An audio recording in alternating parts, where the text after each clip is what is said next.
Hello friends, आप सभी का स्वागत है आपके अपने यूट्यूब चैनल पर। तो दोस्तों, आज हम इस वीडियो में करने वाले हैं आरपीएफ कांस्टेबल का प्रैक्टिस सेट नंबर 4 करने वाले हैं, जो कि हमारा जिसमें 50 प्रश्न जीके के रहेंगे और यह 18 जनवरी 2019 की सेकंड शिफ्ट में पूछा गया है।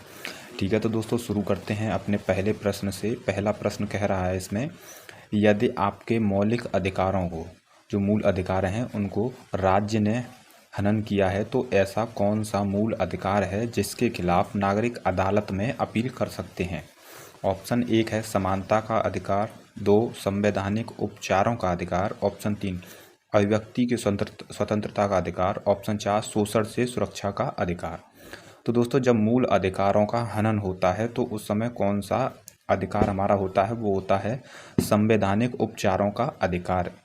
इसका ऑप्शन 2 इसका सही आंसर होगा। ये संवैधानिक उपचारों का अधिकार आर्टिकल 32 में बताया गया है। दोस्तों, कितने आर्टिकल 32 में इसके बारे में बताया गया है। ठीक है दोस्तों, और जो शोषण से सुरक्षा का जो अधिकार है, ये आर्टिकल किस में बताया गया है? शोषण से सुरक्षा का अधिकार ये आर्टिकल 23 में बताया गया है, 23 और 24 में। अभिव्यक्ति की स्वतंत्रता का अधिकार ये आर्टिकल 90 के फर्स्ट में बताया गया है, और समानता का अधिकार 14 से 18 अनुच्छेदों में बताया गया है। ठीक है दोस्तों, दूसरा प्रश्न देखते हैं। दूसरा प्रश्न है, टेबल टेनिस खेल को ओलंपिक खेल में किस वर्ष की मान्यता दी गई थी? 70 या 1900?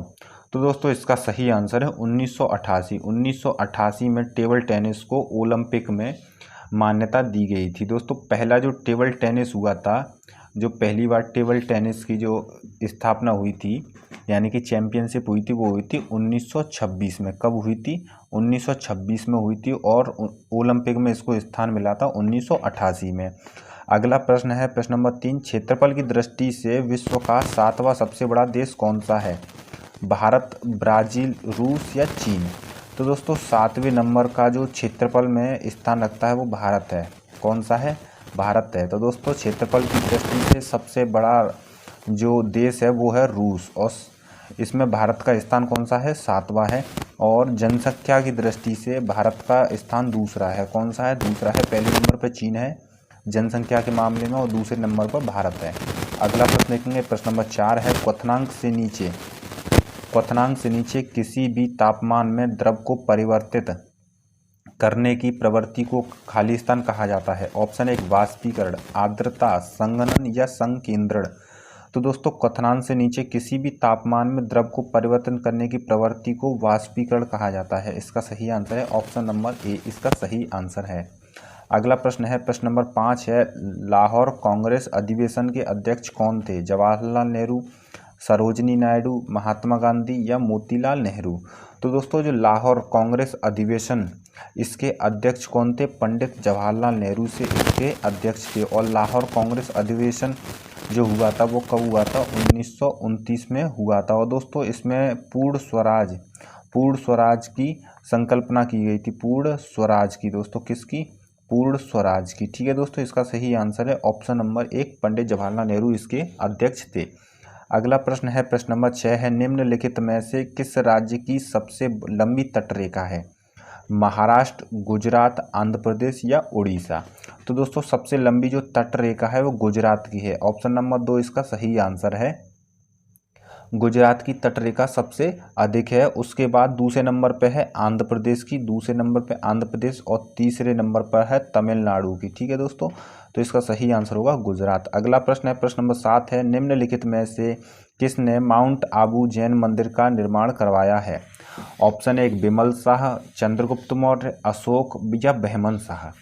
तो दोस्तों, जो माउंट आबू, ये कहाँ पर है? ये माउंट आबू जो है राजस्थान के जो सिरोही जिले में स्थित है माउंट आबू। ठीक है दोस्तों, तो माउंट आबू में जो जैन मंदिर है इसका निर्माण करवाया था बिमल शाह ने। किसने करवाया था? बिमल शाह ने।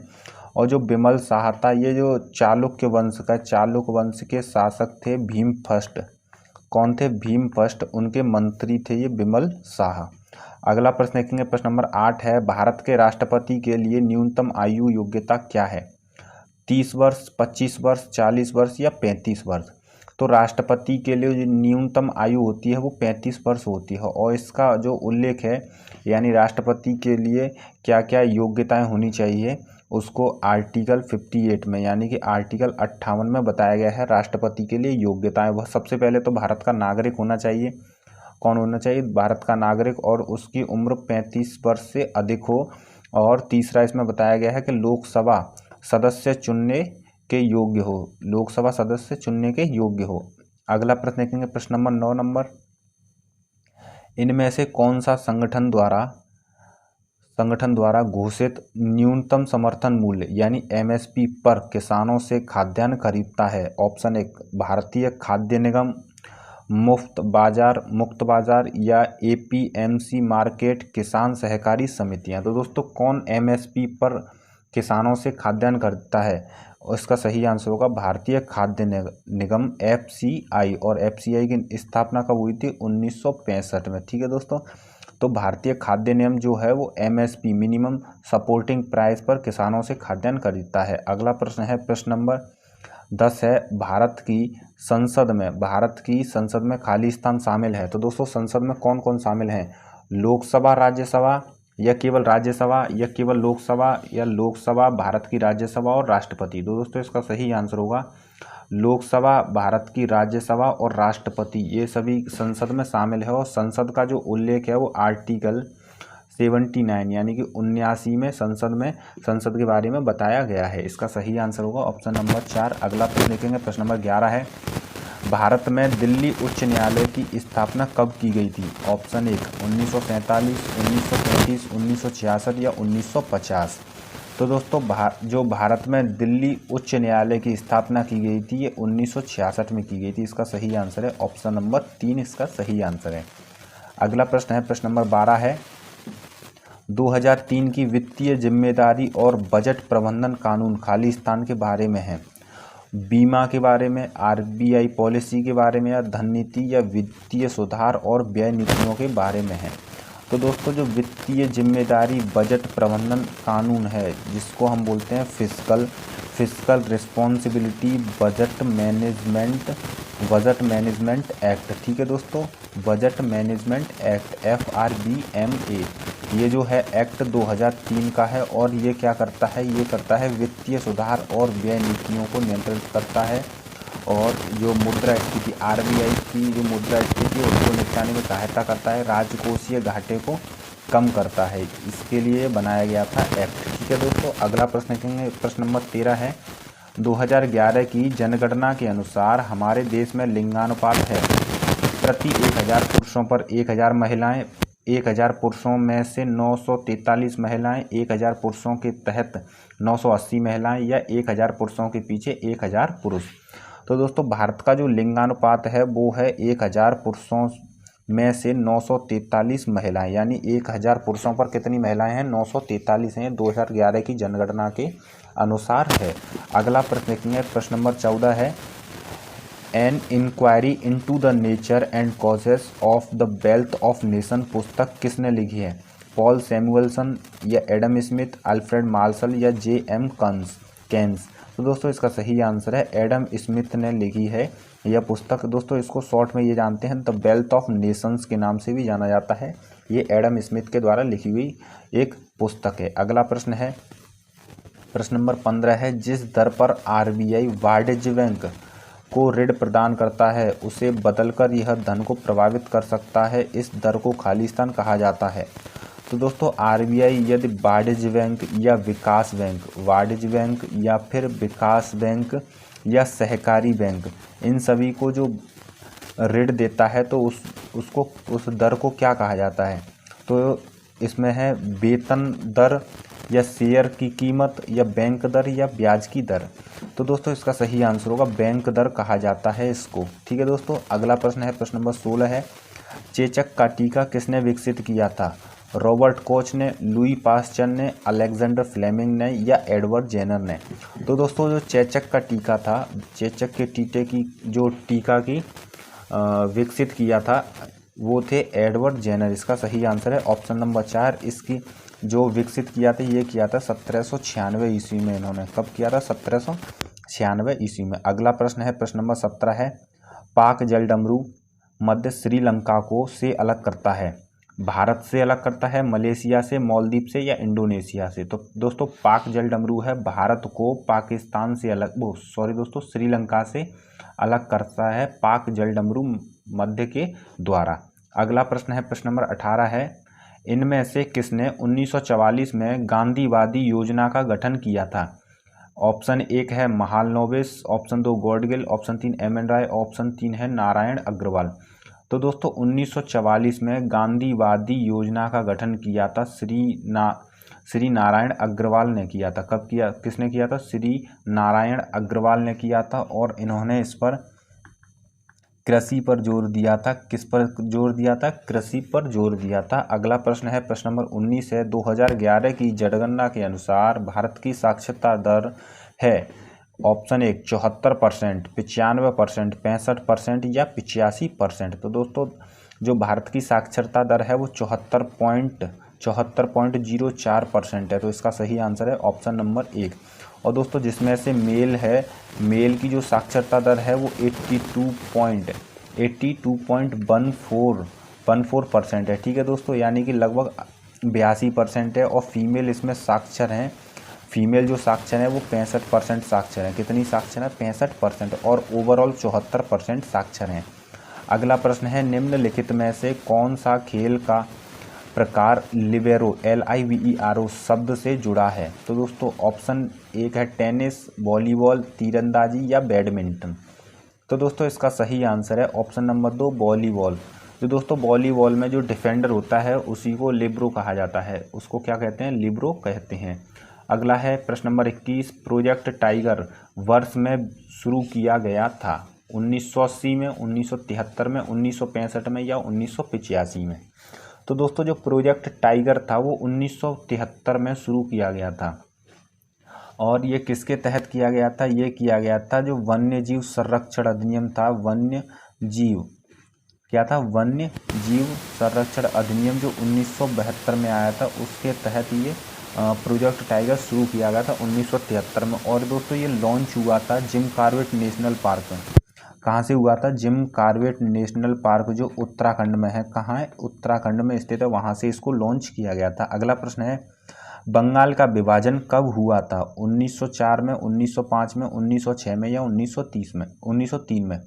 तो दोस्तों इसका सही आंसर है बंगाल का जो विभाजन हुआ था वो 1905 में हुआ था। तो दोस्तों इसकी 2 तारीखें, एक तो घोषणा की तारीख है, जो घोषणा हुई थी वो 19 जुलाई को हुई थी कि बंगाल का विभाजन होगा। और जो बंगाल का विभाजन होना था यानी कि जो लागू होना था वो होना था हमारा 16 अक्टूबर 1905 को। ठीक है दोस्तों, तो अलग अलग तारीख हैं ये। अगला प्रश्न देखेंगे, प्रश्न नंबर 23 है, परमाणु संरचना पर काम करने के लिए 1922 में किसको नोबेल पुरस्कार से सम्मानित किया गया था? अर्नेस्ट रदरफोर्ड को, जेम्स चैडविक को, नील्स बोहर को या जे थॉमसन को? तो दोस्तों परमाणु संरचना पर काम करने या उससे निकलने वाले विकिरण की जांच के लिए भी इनको 1922 में नोबेल दिया गया था। किस क्षेत्र में? फिजिक्स के क्षेत्र में दिया गया था। और ये है नील्स बोहर को दिया गया था। इसका सही आंसर है ऑप्शन नंबर 3। अगला प्रश्न देखेंगे, प्रश्न नंबर 24 है, भारत द्वारा प्रेषित पहला सक्रिय उपग्रह कौन सा है? एडुसेट, इनसेट, आर्यभट्ट या कल्पना फर्स्ट? तो दोस्तों भारत के द्वारा जो प्रेषित यानी भेजा गया सक्रिय उपग्रह था वो था आर्यभट्ट। इसका सही आंसर है ऑप्शन नंबर 3। इसका सही आंसर है आर्यभट्ट भेजा गया था 19 अप्रैल। कब भेजा गया था? 19 अप्रैल 1975 में ये आर्यभट्ट पहली बार भेजा गया था। इसका सही आंसर है ऑप्शन नंबर 3। अगला प्रश्न है, प्रश्न नंबर 25 है, निम्नलिखित में से कौन मस्कुलोस्केलेटल RER सतह से जुड़ा है? कैल्केनियस या सेरिबेलम नाभिक या राइबोसोम? तो इसका सही आंसर होगा राइबोसोम जुड़ा है। अगला प्रश्न है, प्रश्न नंबर 26 है, इनमें से किसने सविनय अवज्ञा आंदोलन तमिलनाडु में आयोजित किया गया था? तो किसने किया था? C राजगोपालाचारी, मोतीलाल नेहरू, PMA चिदम्बरम या सरोजनी नायडू? तो दोस्तों जो महात्मा गांधी के द्वारा सविनय अवज्ञा आंदोलन शुरू किया गया था यानी कि दांडी मार्च शुरू किया गया था, उसी को देखते हुए तमिलनाडु में C राजगोपालाचारी यानी कि चक्रवर्ती राजगोपालाचारी के द्वारा तमिलनाडु में यह शुरू किया गया था। इन्होंने ये शुरू किया था, चक्रवर्ती राजगोपालाचारी ने ये तिरुचि से शुरू किया था। कहाँ से किया था? तिरुचि से, और वेदारण्य तक इन्होंने इसको चलाया गया था। इनमें कुल 100 पुरुष थे। इनमें कितने थे? 100 पुरुषों की संख्या थी, उन्होंने इसको चलाया था। ठीक है दोस्तों, अगला प्रश्न देखेंगे, प्रश्न नंबर 27 है, किस देश को उगते सूरज की भूमि के रूप में जाना जाता है? ऑस्ट्रेलिया, न्यूजीलैंड, जापान या दक्षिण कोरिया? तो उगते सूरज की भूमि है जापान, इसका सही आंसर है ऑप्शन नंबर 3। अगला प्रश्न है प्रश्न नंबर 28, भारत की सीमा इनमें से किस देश से जुड़ी है? ऑप्शन 1 तुर्कमेनिस्तान, ताजिकिस्तान, अफगानिस्तान या अजरबैजान? तो दोस्तों भारत की जो सीमा है वो अफगानिस्तान से जुड़ी है। किससे जुड़ी है? अफगानिस्तान से। भारत की सीमा कुल 7 देशों के साथ जुड़ी है। कितने? 7 देशों से जुड़ी है, जिसमें सबसे अधिक जुड़ी है बांग्लादेश से। किससे? बांग्लादेश से। और सबसे कम जुड़ी है ये अफगानिस्तान से। ठीक है दोस्तों, अफगानिस्तान से। अगला प्रश्न है प्रश्न नंबर 29 है, आपातकालीन घोषणा शब्द किस आपातकाल स्थिति को दर्शाता है? ये राज्य स्तर पर आपातकाल को, या राष्ट्रीय आपातकाल को, या आर्थिक आपातकाल को? उपरोक्त में से कोई नहीं। तो दोस्तों जो आपातकालीन घोषणा है, ये शब्द जो है राष्ट्रीय आपातकाल को दर्शाता है। किसको? राष्ट्रीय आपातकाल को। और इसका जो वर्णन है आर्टिकल 352 में इसका उल्लेख है, और जो राज्य स्तर पर लगता है उसका उल्लेख जो है आर्टिकल 356 में है, और जो वित्तीय संबंधित आपातकाल लगता है इसका उल्लेख 360 में है, अनुच्छेद 360 में उल्लेख है। अगला प्रश्न है प्रश्न नंबर 30 है, बुद्ध के जीवन की घटनाओं को खाली स्थान में दिया गया है।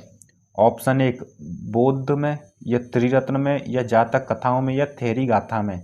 तो दोस्तों बुद्ध के जो जीवन की घटनाएं, या फिर पुनर्जन्म भी कह सकते हैं, पुनर्जन्म की जो घटनाएं हैं वो जातक कथाओं में दिया गया है। इसका सही आंसर है ऑप्शन नंबर 3। अगला प्रश्न है प्रश्न नंबर 31 है, खाली स्थान तारों में प्लाज्मा चरण के गठन के कारण है। ऑप्शन 1 बहुत कम तापमान, या ऑप्शन 2 बहुत अधिक तापमान, ऑप्शन 3 उच्च गुरुत्वाकर्षण, या ऑप्शन 4 सूर्य से दूरी? तो दोस्तों बहुत अधिक तापमान के कारण तारों में जो है प्लाज्मा चरण के गठन के कारण बनते हैं, बहुत अधिक तापमान। तो दोस्तों जो प्लाज्मा है ये पदार्थ की चौथी अवस्था है। कौन सी है? पदार्थ की चौथी अवस्था है। अगला प्रश्न है प्रश्न नंबर 32 है, किस अनुच्छेद के तहत सूचना के अधिकार को अपराध के लिए गिरफ्तार किए जाने वाले अपराधी के लिए स्पष्टीकरण मिलता है?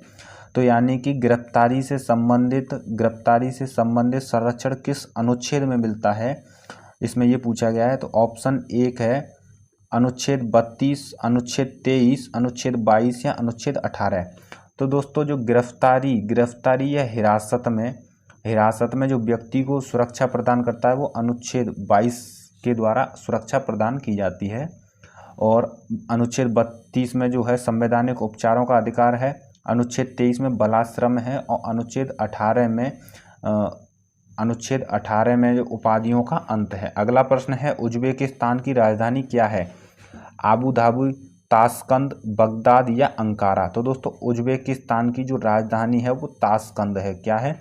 ताशकंद। अगला प्रश्न है प्रश्न नंबर 34 है, खाली स्थान 2018 राष्ट्रमंडल खेलों का आधिकारिक शुभंकर था? Option 1 Barbie, option 2 Appu, option 3 win भिन्न, या ऑप्शन 4 काका? तो दोस्तों 2018 के जो राष्ट्रमंडल खेल थे उसका आधिकारिक शुभंकर था बारबी, इसका सही आंसर है। अगला प्रश्न है प्रश्न नंबर 35 है, भारत का पहला परमाणु परीक्षण कोड क्या था? ऑपरेशन पराक्रम, ऑपरेशन फोर्स, लाफिंग बुद्धा या परमाणु? तो दोस्तों भारत का जो पहला परमाणु परीक्षण हुआ था उसका एक कोड रखा गया था, उसका नाम था लाफिंग बुद्धा, इसका सही आंसर है लाफिंग बुद्धा। और दोस्तों ये जो परमाणु परीक्षण हुआ था, परमाणु परीक्षण कब हुआ था? ये हुआ था 18 मई 1974 को किया गया था। कब किया गया था? 18 मई 1974 को। और जो दूसरा परमाणु परीक्षण किया गया था वो 1998 में किया गया था। कब? 1998 में। और उसका जो कोड था वो था ऑपरेशन शक्ति। अगला प्रश्न है प्रश्न नंबर 36, यदि कोई सदस्य बिना अनुमति की अवधि खालिस्तान की अवधि के लिए अनुपस्थित रहता है तो सदस्य की सीट को सदन द्वारा रिक्त घोषित किया जा सकता है। तो दोस्तों कितने दिन तक अगर कोई व्यक्ति सदस्य जो है या सदस्य अनुमति के बिना इतने दिनों तक अनुपस्थित रहता है तो जो उसको क्या है सदन द्वारा रिक्त घोषित कर दिया जाता है उसकी सीट को। तो कितने दिन, 60 दिन, 120 दिन, 90 दिन या 30 दिन। तो दोस्तों इसका सही आंसर है 60 दिन। 60 दिन तक अगर वो अनुपस्थित रहेगा तो उस सदस्य की सीट को सदन द्वारा क्या कर दिया जाएगा, रिक्त कर दिया जाएगा। अगला प्रश्न है प्रश्न नंबर 37, अमरावती शैली की वास्तुकला का संबंध इनमें से किस राज्य से है? गुजरात, कर्नाटक, महाराष्ट्र या आंध्र प्रदेश। तो दोस्तों जो अमरावती शैली है, अमरावती शैली की जो वास्तुकला है ये है आंध्र प्रदेश। किससे है संबंधित है? ये आंध्र प्रदेश से संबंधित है। अगला प्रश्न देखेंगे प्रश्न नंबर 38 है, निम्नलिखित में से किस नदी को दुख की नदी के रूप में जाना जाता है? हुगली नदी को, तीस्ता नदी को, बराक नदी को या दामोदर नदी को। तो दुख की नदी दोस्तों दामोदर नदी को कहा जाता है। ये कहाँ कहा जाता है? इसको हुगली नामक क्षेत्र पर कहा जाता है। दामोदर नदी को दुख की नदी कहा जाता है, यानी कि पश्चिम बंगाल क्षेत्र में इसको कहा जाता है। अगला प्रश्न है प्रश्न नंबर 39 है, पिट्यूटरी ग्रंथि खालिस्तान से जुड़ी है। किससे जुड़ी है पिट्यूटरी ग्रंथि? ग्लूकोमा, फेफड़े, मस्तिष्क या अग्नाशय। तो दोस्तों जो पिट्यूटरी ग्रंथि है ये मस्तिष्क में पाई जाती है, तो यह मस्तिष्क से जुड़ी है, इसका सही आंसर है। और ये किससे जुड़ी होती है? हाइपोथैलेमस से जुड़ी होती है। अगला प्रश्न है प्रश्न नंबर 40 है, किस चार्टर्ड कानून ने भारत में ईस्ट इंडिया कंपनी की व्यापारिक एकाधिकार को समाप्त कर दिया? चार्टर अधिनियम 1813, चार्टर अधिनियम 1853, चार्टर अधिनियम 1833 या चार्टर अधिनियम 1793। तो दोस्तों जो ईस्ट इंडिया कंपनी का एकाधिकार समाप्त किया गया था ये 1813 के द्वारा किया गया था, चार्टर अधिनियम 1813 के द्वारा। ठीक है दोस्तों। और इसमें जो ईस्ट इंडिया कंपनी के जो वाणिज्य निकाय को समाप्त करने के और जो प्रशासनिक निकाय शुरू किया गया था वो 1833 में किया गया था। अगला प्रश्न है प्रश्न नंबर 41 है, निम्नलिखित में से किस प्रणाली को भारत में अंग्रेजी साहित्य का मैग्ना कार्टा कहा जाता है? हंटर कमीशन को या मैकाले स्मरण पत्र को या फिर वुड्स डिस्पैच को या रेले रिपोर्ट को। तो दोस्तों जो भारत में अंग्रेजी साहित्य का मैग्ना कार्टा कहा जाता है, ये कहा जाता है वुड्स डिस्पैच को। और इसको कौन लेके आया था? इसको लेके आया था चार्ल्स वुड। कब लेके आया था? 1854 में। और उस समय वायसराय कौन था? उस समय वायसराय था मैकाले। दोस्तों कौन था उस समय? वायसराय था मैकाले। अगला प्रश्न है प्रश्न नंबर 42 है, निम्नलिखित में से कौन सा भाला फेंक खेल से जुड़ा है? नीरज चोपड़ा, सुशील कुमार, हिमा दास या उषा रानी। तो दोस्तों आप सभी को पता होगा कि भाला फेंक से कौन जुड़ा है? ये जुड़े हैं नीरज चोपड़ा। इसका सही आंसर है ऑप्शन नंबर 1। अगला प्रश्न है प्रश्न नंबर 43 है, आपातकाल के समय किस अनुच्छेद को निलंबित नहीं किया जा सकता है? अनुच्छेद 20 और 21, अनुच्छेद 22 और 23, अनुच्छेद 19 और 43, अनुच्छेद 23 और 24। तो दोस्तों आपातकाल के समय सभी जो अनुच्छेद हैं वो निलंबित हो जाते हैं, लेकिन ये दो अनुच्छेद 20 और 21 को निलंबित नहीं किया जा सकता है। और इन सभी का जो वर्णन है कि अनुच्छेद ये निलंबित नहीं होंगे, आर्टिकल 359 में इसके बारे में बताया गया है, अनुच्छेद 20 और 21 के बारे में। अगला प्रश्न है प्रश्न नंबर 44 है, सजावटी हस्तलेखन के निर्माण की संरचना को खालिस्तान कहा जाता है। क्या कहा जाता है? पेंटिंग या पांडुलिपि, सुलेख या डिजिटल कला। तो दोस्तों सजावटी जो हस्तलेखन के निर्माण की संरचना होती है उसको सुलेख कहा जाता है। ऑप्शन नंबर 3 इसका सही आंसर है। अगला प्रश्न है, मानव अंगों में कौन आवाज़ उत्पन्न करता है? कौन करता है? फेफड़ा, कान का पर्दा, गला या ट्रैकिया। तो दोस्तों मानव अंगों में जो आवाज़ उत्पन्न करता है वो गला करता है। कौन करता है? उसमें जो गला करता है, गले के अंदर होता है वोकल कॉर्ड्स। क्या होते हैं? वोकल कॉर्ड्स होते हैं, वो इसमें ध्वनि उत्पन्न करते हैं। अगला प्रश्न है प्रश्न नंबर 46 है, निम्नलिखित में से कौन सा मूल भारतीय खेल है? यानी कि मूल भारतीय खेल कौन सा है? क्रिकेट, जूडो, रग्बी या खो खो। तो दोस्तों भारतीय यानी मूल भारतीय जो खेल है वो है खो खो। इसका सही आंसर होगा खो खो जो है मूल भारतीय खेल है। और दोस्तों जो अखिल भारतीय खेल मंडल की स्थापना की गई थी वो 1955 में की गई थी। कब की गई थी? 1955 में अखिल भारतीय खो खो मंडल की स्थापना 1955 में। अगला प्रश्न देखेंगे, प्रश्न नंबर 47 है, जब कोई वस्तु एक निश्चित ऊंचाई से स्वतंत्र रूप से गिरती है तो उसकी ऊर्जा पर क्या प्रभाव पड़ता है? ऊर्जा में कोई परिवर्तन नहीं है, ऊर्जा में कमी होती है, स्थितिक ऊर्जा घटती है और गतिज ऊर्जा बढ़ती है या स्थितिक ऊर्जा बढ़ती है। तो दोस्तों जब कोई वस्तु निश्चित ऊंचाई से स्वतंत्र रूप से गिरती है तो इसकी जो स्थितिक ऊर्जा तो घटती है। कौन सी स्थितिक ऊर्जा घटती है और गतिज ऊर्जा इसमें क्या होता है? बढ़ती है। तो इसका सही आंसर है ऑप्शन नंबर 3। अगला प्रश्न 48, एक व्यक्ति जो संसद का सदस्य नहीं है वह किसी भी सदन से संबंधित नहीं है, ऐसे व्यक्ति को खालिस्तान की अधिकतम अवधि के लिए भारत के मंत्री के रूप में नियुक्त किया जा सकता है। तो दोस्तों कब तक उसको नियुक्त किया जा सकता है? 6 महीने, 6 सप्ताह या 6 महीने या 1 वर्ष या 2 महीने। तो इसका सही आंसर है 6 महीने। या अगर वह किसी भी सदन का सदस्य नहीं है, न तो लोकसभा का ही सदस्य और न राज्यसभा का है, लेकिन फिर भी वो मंत्री है, तो वह अपने पद पर कितने दिनों तक रह सकता है? वो 6 महीने तक रह सकता है। उसको 6 महीने के अंदर ही किसी न किसी सदन का सदस्य बनना होगा। ये किस अनुच्छेद में बताया गया है? यह बताया गया है अनुच्छेद 75 के 5 में। किस में? 75 के 5 क्लॉज में बताया गया है। अगला है 49, जिम्नास्टिक के जनक के रूप में किसे जाना जाता है? तो दोस्तों जिम्नास्टिक के जनक के रूप में किसे जाना जाता है? ऑप्शन 1 था इसमें पीटर बिटमार्क, ऑप्शन 2 है कोही उचिमुरा, ऑप्शन 3 मैक्स व्हिटलॉफ या ऑप्शन 4 फ्रेडरिक लुडविग जॉन। तो दोस्तों इसका सही आंसर है, जो जिम्नास्ट के जनक हैं वो हैं फ्रेडरिक लुडविग जॉन, इसका सही आंसर है। अगला है, सभी प्रतिनिधियों को भारत सरकार द्वारा संयुक्त रूप से प्रशासित, निर्वाचित और निर्देशित किया गया है। किसके द्वारा? न्यायपालिका, मुख्यमंत्री, भारत के मुख्य न्यायाधीश या संसद। तो इसका सही आंसर होगा ऑप्शन नंबर 4, इसका सही आंसर है संसद।